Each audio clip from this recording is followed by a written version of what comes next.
Hello, and welcome to the High Conflict Co-Parenting Podcast. In this podcast, we explore and dive into the stress-filled world of high conflict divorce and relationships. We offer solutions to calm your world down and allow for greater positive engagement with your children and the people around you. If you find value in this commercial and advertising-free podcast, please consider donating by pressing the donate button so we can continue our helpful work. Thank you. Welcome back, everybody, to the High Conflict Co-Parenting Podcast with Brook Olson. And again, this week, I've got my special friend and guest, Eric Schoberg. This is going to be the second in the series that we started to lay out in our last podcast. We're going to be talking about power, love, and presence, and the matrix that Eric has developed around this, and how to look at it, and how to begin to implement noticing where these things are in predominance and or in lack. So again, welcome, Eric. It's good to see you here. Thank you, Brooke.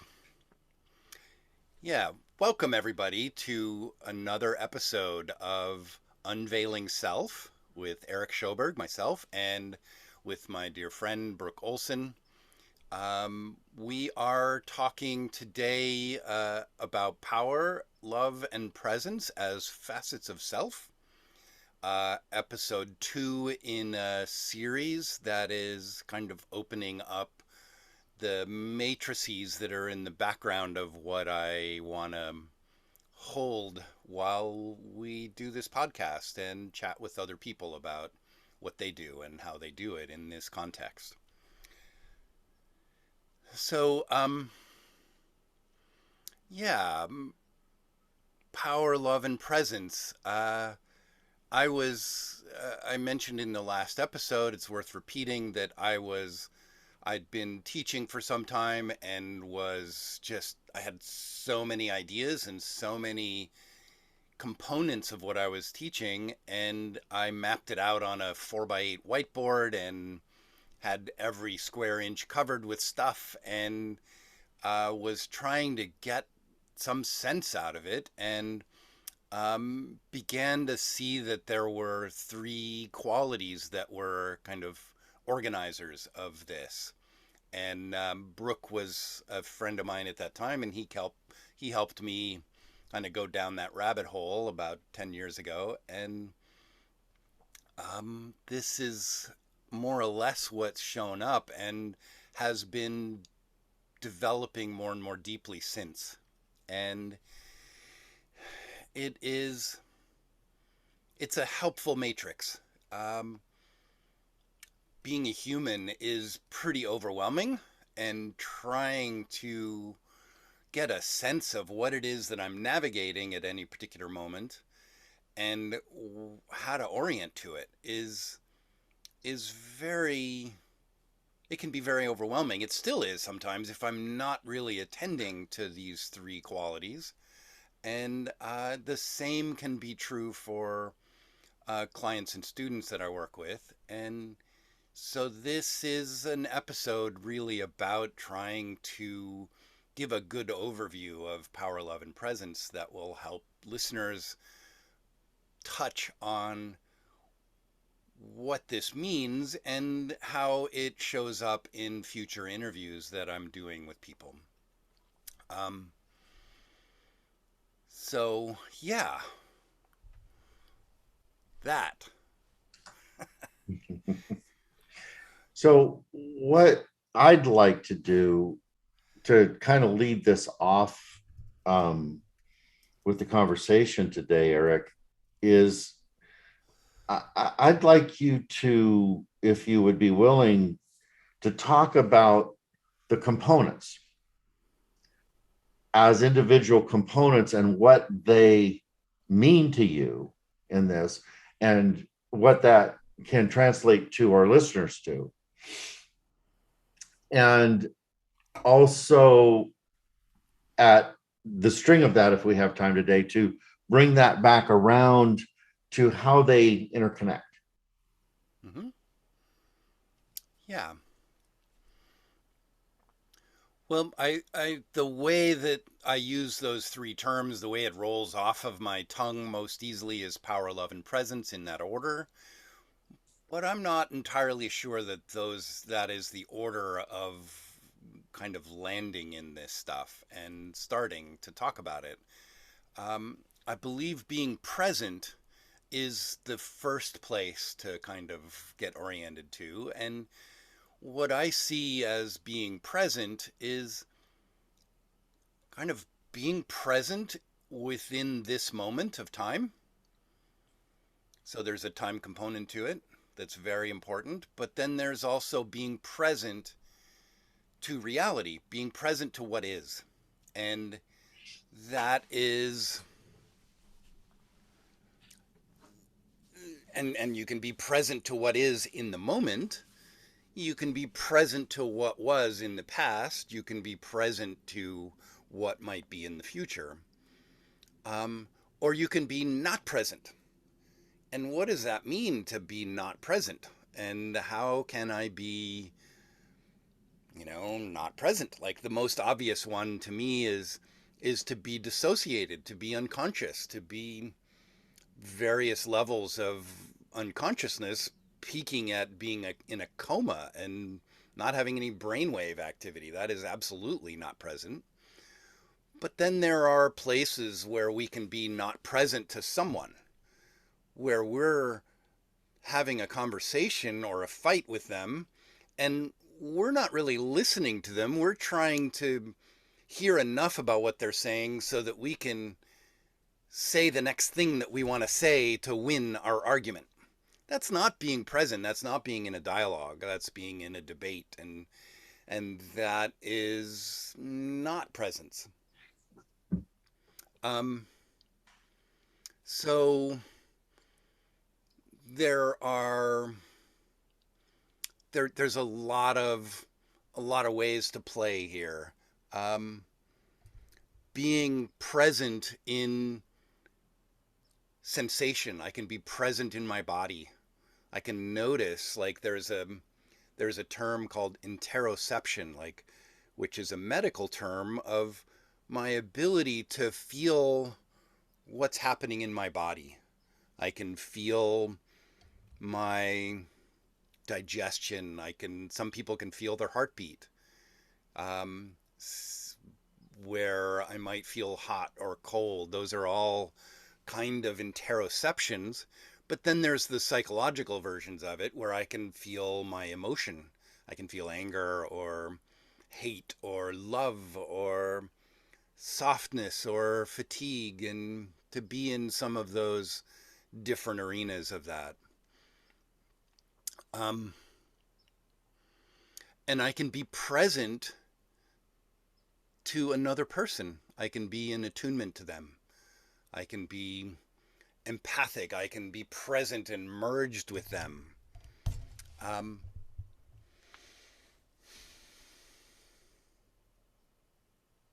What else here, Brooke? Well, I think in all of this, one of the concepts that I like to come back to in looking for presence is a noticing where I'm not present for some of the things that you were talking about. I'm not feeling myself. I'm not in relationship with other. I'm not in negotiation. I'm in reaction. And as those being cues to not being present, and those cues being the gateway to presence. So when I notice that I'm not present, I'm becoming present. When I notice that something isn't working and that I am not listening to or in negotiation with, that is the doorway to being in relationship and negotiation with. Mm-hmm. So we alluded in the last piece of the competency matrix. We'll come back to that again later, but this dovetails into that conversation of consciousness. What I don't know. I don't know what I don't know. But when I come into relationship with I don't know what I don't know, then I'm opening the door to the next piece. which can be knowing, and it can also be accepting that I don't know. Mm-hmm. It can be accepting that I'm helpless. It can be accepting that I'm powerful. Whoa, which is another of the terms that we're playing in.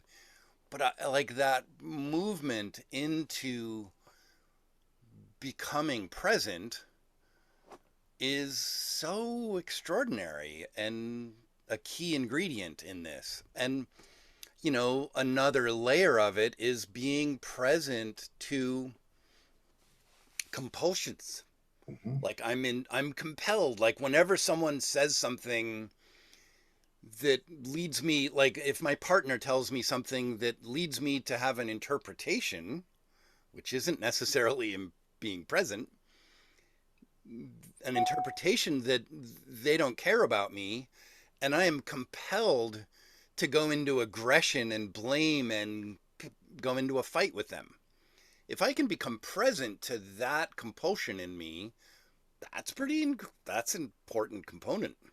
And it takes a while, and to be present to the fact that, God, my partner or my therapist or the books that I read, I keep seeing that this is probably a place where I struggle. And it's been years and I'm still struggling with that. And to be present with that. Whoa, that's intense. To be an acceptance of it, to be okay with it, brings in some of the other components of it. So maybe what we should be talking about is presence, love, and power. Well, yeah, we are talking about presence, love, and power, but I don't like the way that sounds. So I like power, love, and presence. So we can play with it. Yeah. So the other layer of presence is coming into relationship with reality. And this is kind of a hotbed topic right now because of science being one of those components, and science being in some ways under attack. Some of which makes sense. Some of it is actually rightfully so, because there are some pieces of science that are being thrown out there that are contradictory and problematic. And then there's the politicization of science. And so, like, how do I learn how to learn what's what here? With this whole COVID conversation, when it first started, I was pretty early on in recognizing that there was a problem. And I began to study some of the science around this stuff. And as it happens, I have, some scientist and physician clients, so I was able to talk to them. But how do I like learn about something in an effective way? And like, there is so much about virology and immunology that I don't know and I will never know.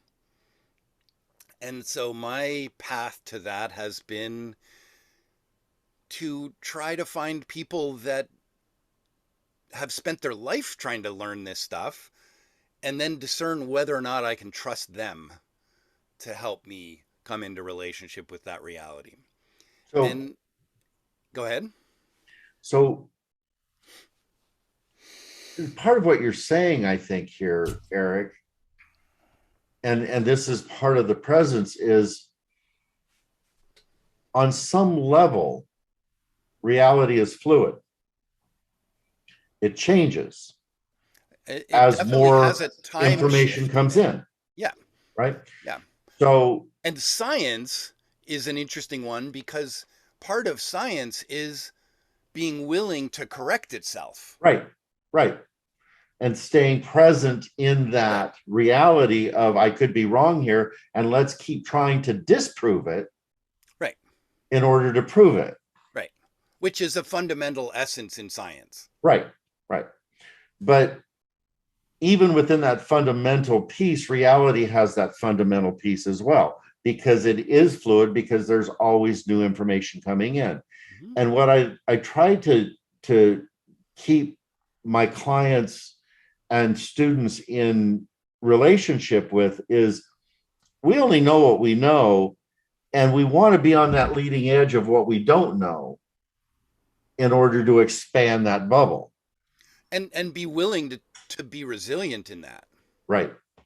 And change course and be like, oh, which Yep. which makes having dialogue with someone where you're actually listening to see if you can understand what it is that they're saying and learn from it and be open to it, and then go, all right, that works, let me change my mind, or that doesn't quite work, this is where it doesn't work, and to be able to be in conversation about it and dialogue with it.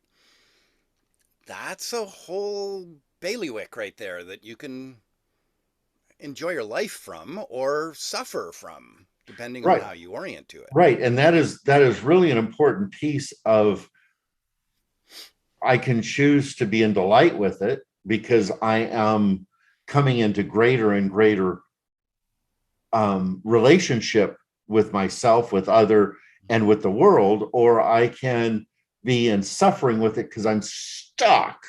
Right. And I'm not willing to be in that dialogue and to listen and to have my heart open to somebody else's reality. Right. Heart or mind open. Mm-hmm. Right. Right. And so that, this is navigating presence. Presence is a pretty large word in the way that we're using it here. And it's an interesting arena. So another form of it is meditation. Mm-hmm. So being present to my breath, being present to my skin, being present to what shows up when I'm in that meditation practice, whether that's some touchstone into spirit or God or religion or whatever it is that comes to me when I'm meditating. But this is a practice of learning how to be present and really inviting everything else to back away for a moment, to foster the embers of presence into something more in that moment, like to open that portal into presence, and where that may help me in relationship or in a career thing or in a health issue or whatever, but the portal itself of presence opens. And the meditative process is not a state of not feeling, it's a state of feeling everything. Or with feeling with what is. Yeah. Because we can't feel What's everything. there? Well, with what's here. Right. Not without some really intense drugs. Right. No, thanks for that correction. Yeah, it's what's here. Right. Yeah, being able to feel what's here. Mm-hmm. Right. And again, that I think is the gateway. Mm-hmm. That's always the gateway. Yeah. Yeah. I have a bumper sticker that I want to make. Reality is my friend. There's a rabbit hole right there. I just want to be on the freeway and have people go, what? Or thumbs up or something. Because it is our friend. Like, wherever I'm not befriending reality, what am I doing? And it doesn't mean I need to be in, like, here's another gameplay of it is, a series of words that I've used for years as well is awareness, acceptance, approval. Mm-hmm. And where I can become aware of something, and maybe that something is not comfortable, or it's outside of my previous understanding, and where that awareness needs to move towards acceptance of that as what is, at least in that moment, and where I can be in enough acceptance of it, not that I'm like in, like, wow, there's a pandemic, and it's not about condoning what it is I'm aware of, but it's accepting it. And to be in approval of something, if my partner is raging at me regularly, I can be in acceptance of that rage. And I can eventually be in approval of that rage, perhaps because I might understand that they're in a part that's stuck in another time and place, and the rage at me doesn't have anything to do with it. Now, none of this being present to what is about condoning or being okay with what is. It's about being with it in such a way that I can really embrace what is, which will then allow me to do what's next if anything needs to be done. Like sometimes, like, oh, I'm aware that I'm going to die sometime, that I could die any day. I can accept that. I can be in approval of that. These are not easy things to do. I can learn from that. I can be in this ongoing evolution of what it's like for me to be on the planet if I'm recognizing that I'm going to die someday, because there's a finiteness to it. That's a cognitive perspective. There's a limitation of how much time I'm going to be with those that I love. There's a love component, a relational component. So these are all very important facets of being present. And that there are places within those conversations when we are in the presence of it that we can direct a little bit. Mm-hmm. We can change our diet. We can change our exercise process. We can change what we put into our system. Mm-hmm. We can change who we care to be around and how we're affected by the people that we're in, setting boundaries around how we're affected by that. And all, again, that requires us being present to what is here, but also setting the stage for what I want to have effect over, where I can have effect. Mm-hmm. Mm-hmm. Yeah. Yeah. And like you said, I think it's an important one to harp on a little bit of, if I'm going to accept and approve that I'm going to die someday, and I want to be healthy, and I want to change my diet, and I'm struggling with changing my diet, like, wow, I've got some compulsive eating stuff going on here. And to then go, okay, how can I accept that? How can I be aware of and accept and approve of that, so that I can drop in and see what's here, see if there are parts here that need my attention, that are in distress. Or that just need the pizza. What's that? Or that just needs the pizza. That's right. That's right. Okay, so presence. What's next here? Let's talk about love. What's that? Let's talk about the love component, the heart component. No, let's go to power. I like power as the second one. No, I want to go to love. Well, it'll make sense here. Let me help you this. So without power, like without having a sense of agency, I don't feel safe. And if I don't feel safe, being in love and being connected in love and the vulnerability of love doesn't feel safe. So cultivating this notion of power and agency, and what does that feel like? What does it feel like to feel powerful in my body, in my mind, and in my heart? Like, what does that look like? And I'm long interested in body things, whether it's been yoga or martial arts or weight training or whatnot, as tools to feel more powerful in my body. And I have trauma history of not being powerful at all, and parts that keep getting stuck in that are slowly healing and feeling more agency, and where those experiences of feeling powerful are also affected by aging. I'm 60 now, and and where I'm noticing like, whoa, there's some degrading in my sense of power as I age, and how do I come into awareness, acceptance, approval of that, and take particular actions in that arena. And if I'm in a relationship with someone that I feel is overpowering me, what does that mean? And what do I navigate that? What do I learn from that? I think that piece is so tricky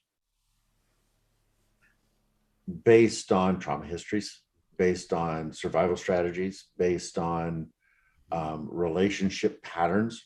Mm-hmm. And the underuse or the overuse of power is way more prevalent than that. That's just the right amount right there, Right. of enough power. So I'm not overpowering and I'm not being a victim. Mm-hmm. Where is that? Right. Just enough. Right. To be. So, like, one of the things that really coalesced for me in this kind of initial formation of this trilogy was a quote from Martin Luther King, which I'll read now. Power without love is reckless and abusive, and love without power is sentimental and anemic. Power at its best is love implementing the demands of justice, and justice at its best is power correcting everything that stands against love.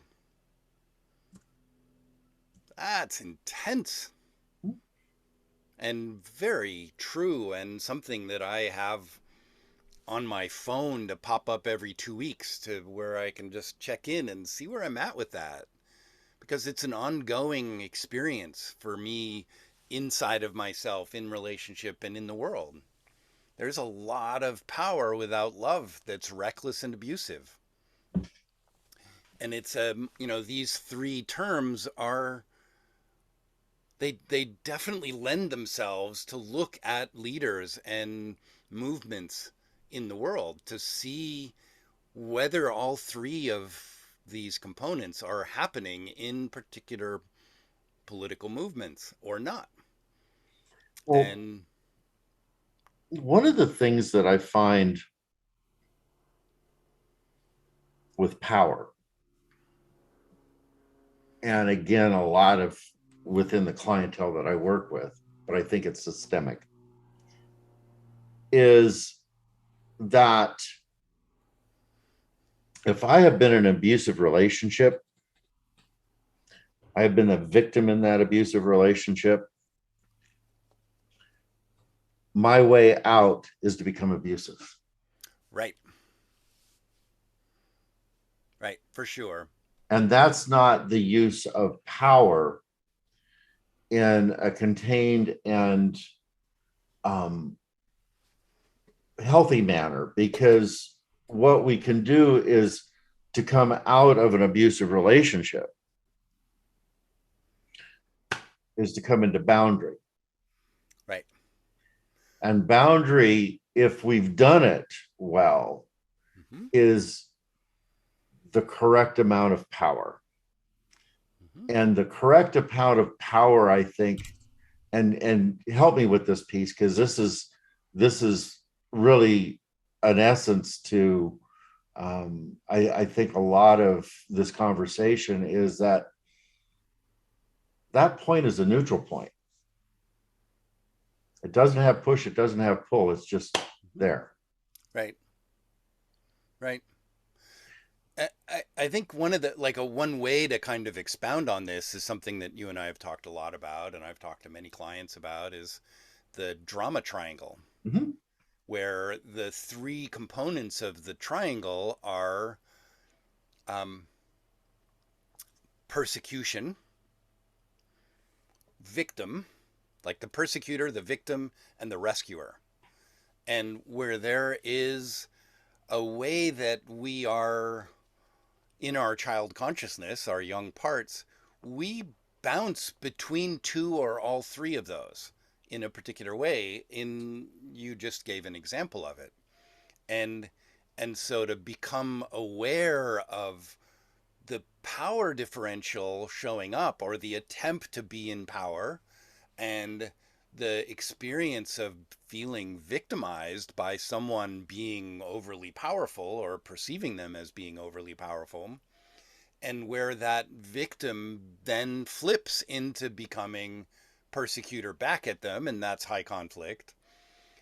Or there is a pattern of one person being in the persecution role and the other person being in the rescuer role of like, oh,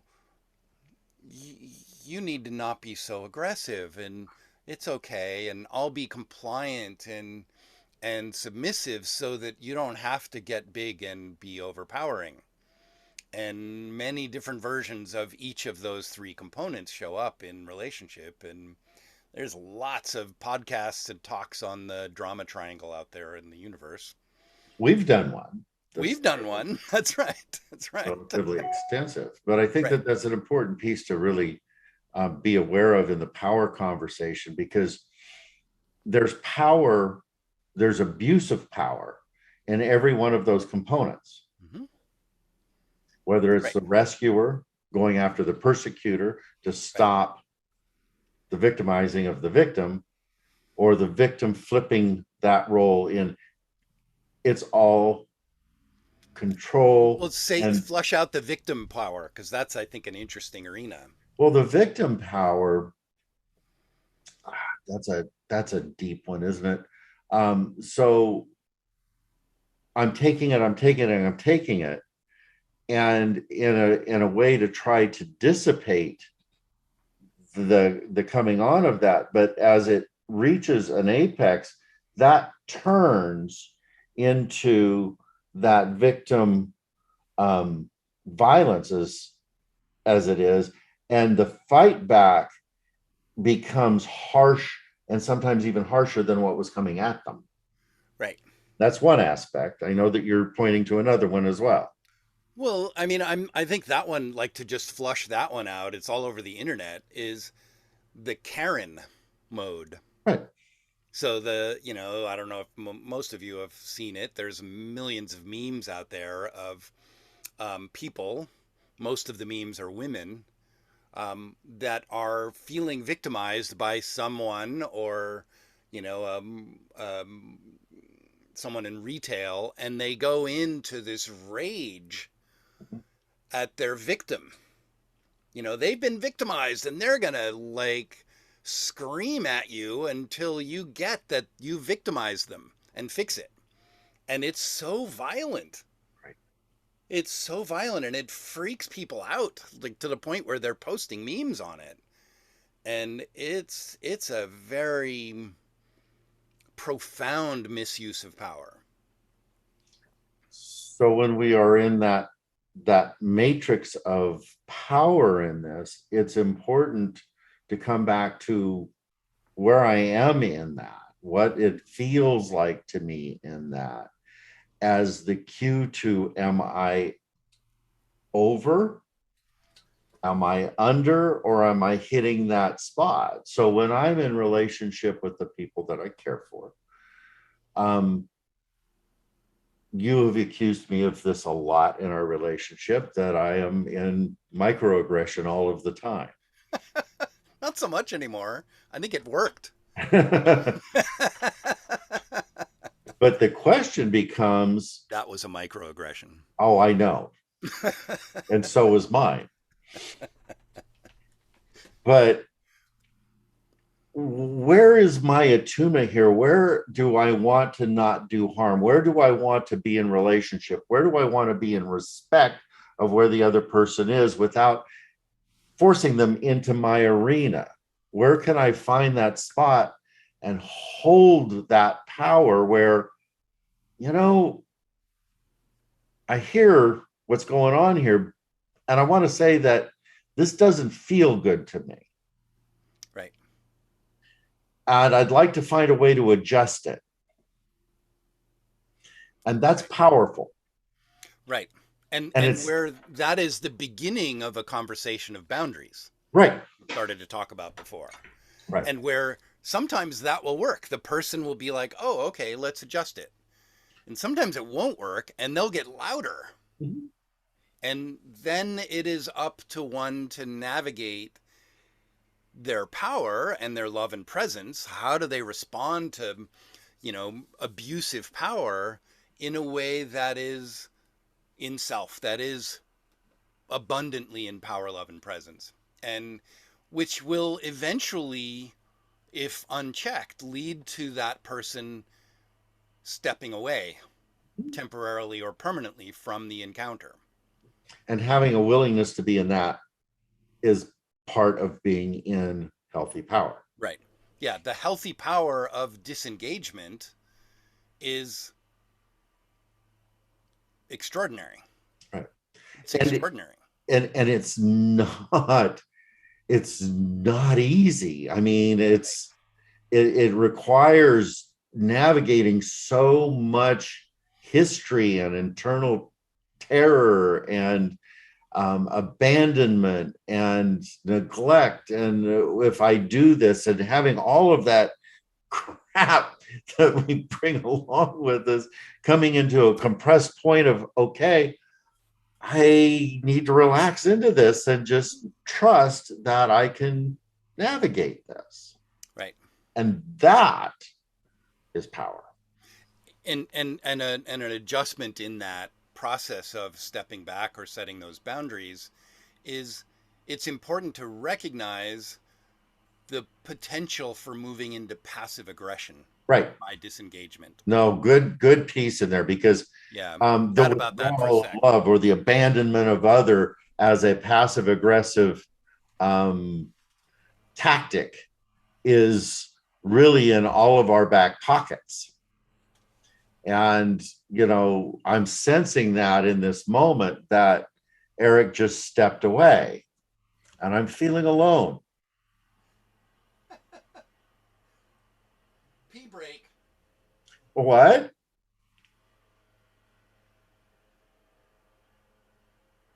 Yeah, the void.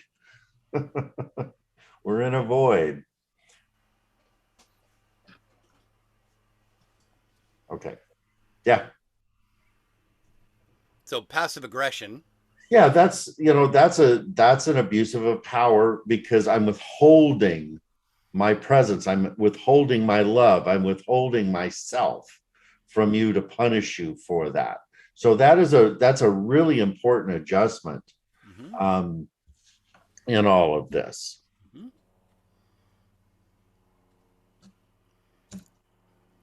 So is there more that you want to say about power here, Eric, or do you want to move to the next? No, I think we can move on to love.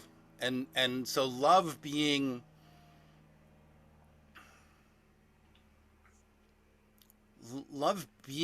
this warm, fuzzy stuff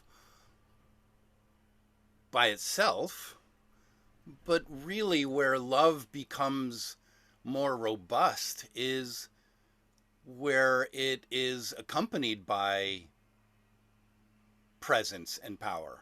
Just like power is much more effective when presence is there with it.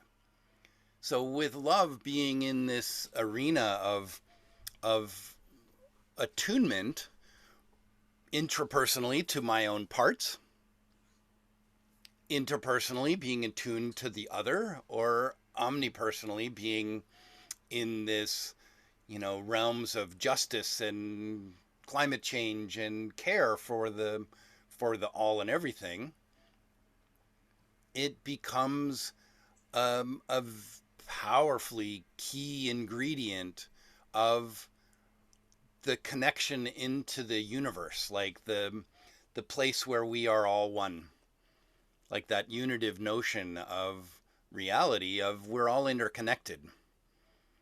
Something that happens to me is like something, if I hurt you, I'm hurting myself. Mm-hmm. And where that is component of healthy parenting, and it's in relationship. And so compassion, to be appreciative of someone else and one's own parts without feeling the urge to fix, change, distance, judge, any of that, but to just really be present with who they are and how they are, and feel care and understanding of on an intuitive level of what it is that they're holding and where their suffering is, whether it's your own parts or the other person. So this is a component of the approval. It's a deeper layer of approval. Exactly. Mm-hmm. So if we ascend from that a little bit into some of the shallower areas of the love component, of where it is dysfunctional, where it goes to bypass, where it is disempowering, where it creates part of the victim triangle, if you will, sometimes in the codependency of the love component in the drama triangle, right? Mm-hmm. I think that these are important pieces, because what I find in my clientele often is these are really kind people. They are not looking to hurt, and they don't want to be hurt, but they don't have the power component in this heart of, why are we doing this?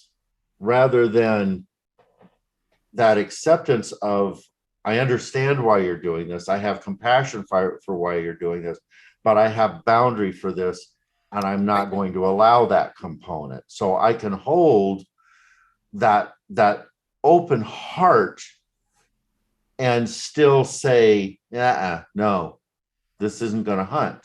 Mm-hmm. And I think that is a really difficult piece for many people to separate, because they have this sense that love is not power. Right. No, this is so, I'm glad we're talking about love at the end, because it really is deeply entwined with love and power. I mean, love is entwined with power and presence here. Right. And the component of the Martin Luther King quote of love, power at its best is love implementing the demands of justice, and justice at its best is power correcting everything that stands against love. That is that last sentence, that last phrase of justice at its best is power correcting everything that stands against love. I can rephrase it and say boundaries at their best is power correcting everything that stands against love. Mm-hmm. And I think boundaries are so difficult for so many of us in certain arenas, if not in all of the arenas. And navigating that and being able to kind of step up and tolerate the discomfort of that initially it makes us very effortful in our boundary setting, if we even are able to do it. And then once we get the hang of starting to set boundaries in this notion of power, love, and presence, eventually we can set the boundary without effort, without drama. We can just look up from our paper and say, I really don't feel like talking about this right now, and go back and look at the paper. Or to say, I really want to talk about this. Can we talk about it in an hour? Or tomorrow? Or, set an appointment for it? Because what tends to happen is if we say no, if we set a boundary without setting an appointment or some future interaction to kind of work with this, should it still be alive, the person will often take that as a rejection. Yep. And they go into freak out about it. So I want to bring this piece here into parenting, if I can, for a second. Mm-hmm. to have the parents out there hear how essential what we're talking about today is as we are with our children, because we love our children and we get impatient with them. We get aggressive with them. We get punitive with them. And all of these are, and we withdraw our love from them as punishment. Or we buy them shit. Right. As a pseudo solution for our love. And right. So these are all abuses of power. I'm buying stuff for you. I've got buying power. I can calm your system by giving you, or I can take everything away from you, or I can withdraw my love from you, or I can slap your bottom, or I can scream at you. And these are all abuses of power in the parenting realm. And that isn't to say that you don't have love at the core of that, because you're trying to figure out how to correct your children's behavior, how to bring them into more of a whatever box that you want to put that in terms of societal acceptance. So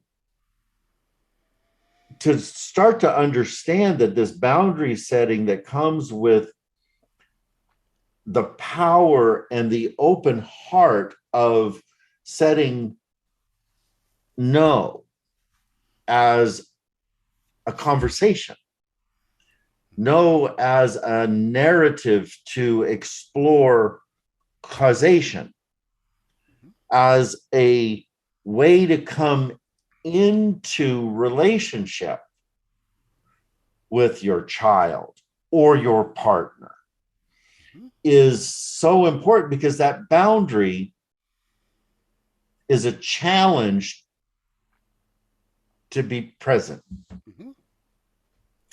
And in order to do those pieces, we have to come in with an open heart. And we have to do our own work. Well, of course. Because if we as parents haven't cleared the parts of us that were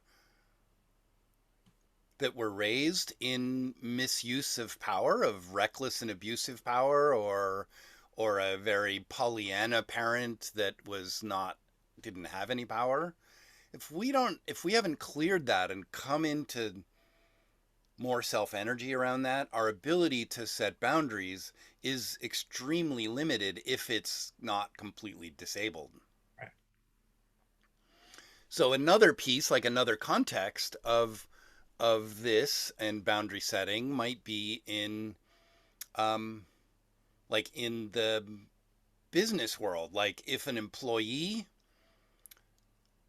lobs grenades, like at customers or at other employees or whatever, the employer could very easily just say, you know what, this is not working out, and let them go and fire them. And where that could be very appropriate and a very skilled use of power, which isn't quite available as a parent, but it is maybe not a parent of young kids. It could be the solution for the parent of an adult child, which gets very challenging at different points, as you know. So, like, how to navigate all this stuff is what we're talking about here with these three terms is very, there's layers of it that are like, oh, that's pretty simple. But then once you start really dropping in and applying it and experimenting with it, is going to be, it's going to have a lot of learning curve to it. But hopefully you'll find that it's helpful and that it gives you an orientation to things. And, if you want that quote from Martin Luther King, we'll put it in the show notes, but you can also just Google Martin Luther King power love, and it will show up. It's all over the internet. And it's it's a great touchstone and a frame brought forth by him that it can be a useful tool. And working with somebody with these components, working with Eric with these components, bringing these components into your parenting, having this stuff become live in your system as a toolbox to go to navigate is going to cascade you deeper and deeper and deeper into every relationship that you have. Mm-hmm. And it's also going to give you healthy exits to relationships that don't serve you. And willingness to exit them. And a willingness Which is to exit often them. not even on the, wait, you mean I can not engage with this person anymore? Right. That's a trip. And so these three qualities of power, love, and presence are facets of self. And self with a capital S is rather challenging to recognize when you're in it or not. And that's okay.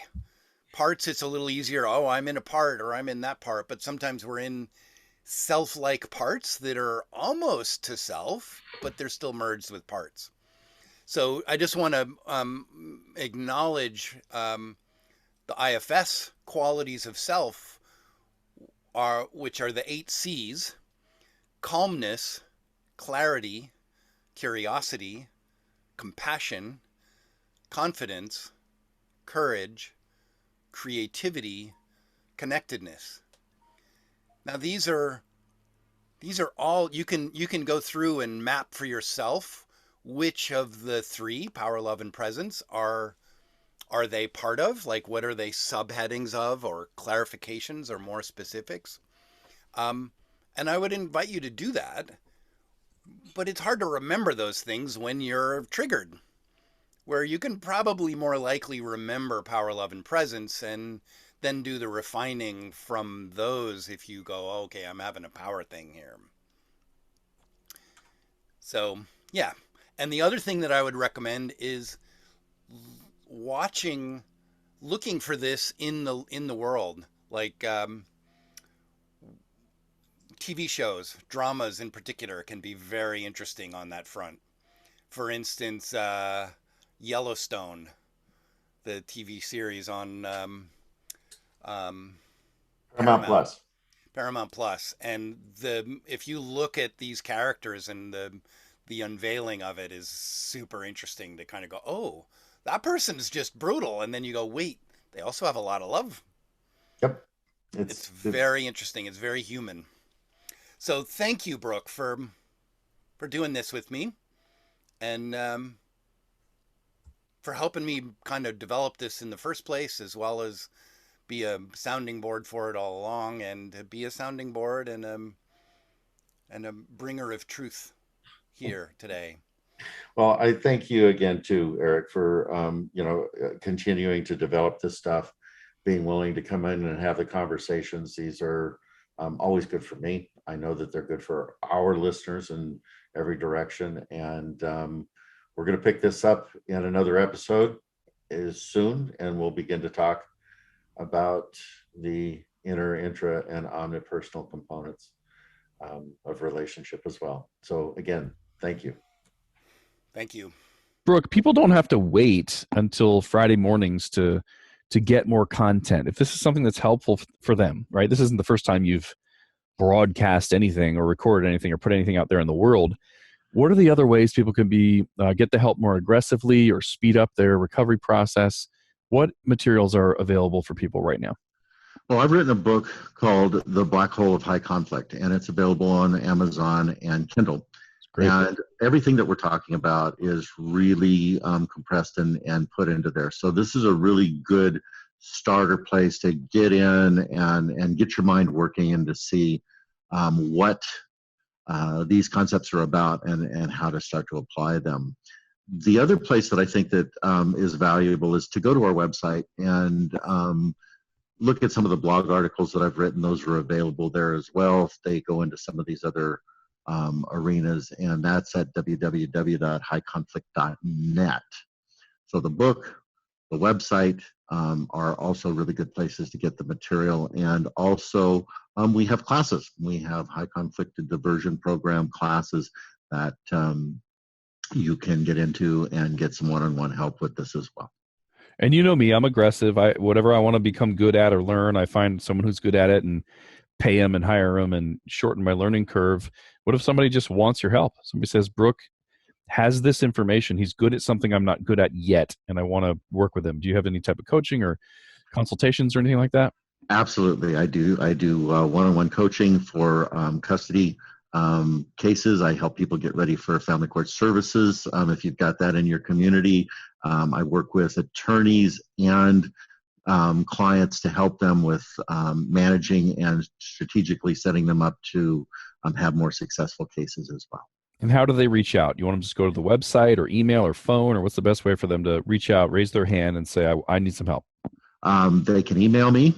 My direct email is brook at highconflict.net. That's BROOK at highconflict, conflict.net. Perfect. That's everything everybody would need to get some help, right? Absolutely. Thank you, Brook.